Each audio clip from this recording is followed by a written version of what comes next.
Do you feel the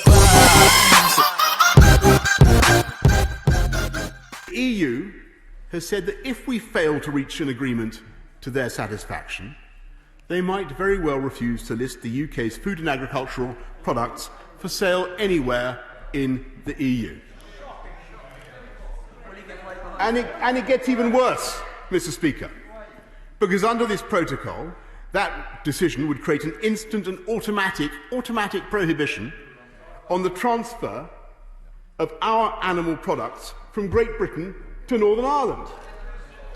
Mr. Speaker, our interlocutors on the other side are holding out the possibility of blockading food and agricultural transports within our own country. And I give way to my honourable friend. Thank you very much. Would the Prime Minister agree with me that there's no greater obligation for MPs than to our voters, and that the British people were told a no deal is better than a bad deal and we will prosper without a deal? And given that the EU refused to negotiate in good faith, we have no alternative but to legislate and protect our internal markets. My honourable friend is entirely right, and I have to say that absurd and self-defeating as that action would be, even as we debate this matter, Mr. Speaker, the EU has not taken that particular revolver off the table. And I hope that they will do so, and that we can reach a Canada-style free trade agreement as well. Indeed, it is such an extraordinary threat, and it seems so incredible that the EU could do this, that we are not taking powers in this bill to neutralise that threat, but obviously reserve the right to do so if these threats persist, because I'm afraid these threats reveal the spirit in which some of our friends are currently minded to conduct these negotiations. It goes to what my learned friends would call the intention of some of those involved in the talks. I think the mens rea. I give play to the noble and the learned, my learned, right on the learned colleague. Never objects to another promotion.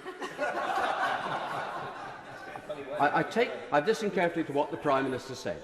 Would he accept that were our interlocutors in the EU to behave in such an egregious fashion, which clearly would be objectionable and unacceptable to us, there is already provision under the withdrawal agreement for an arbitrary arrangement to go into case, and that were we to take reserve powers, is it right, does he accept that those reserve powers should only be brought into force as a final backstop if we have in good faith tried to act under the withdrawal agreement and then are then frustrated? The timing upon which they come into force is very important for our reputation as upholders of the rule of law.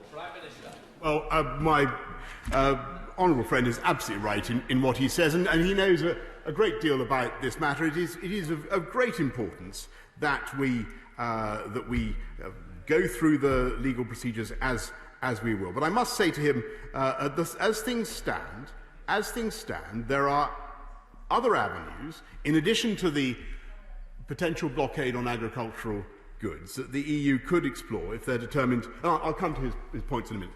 But there are other avenues that the EU could explore if they're determined to, as I say, to interpret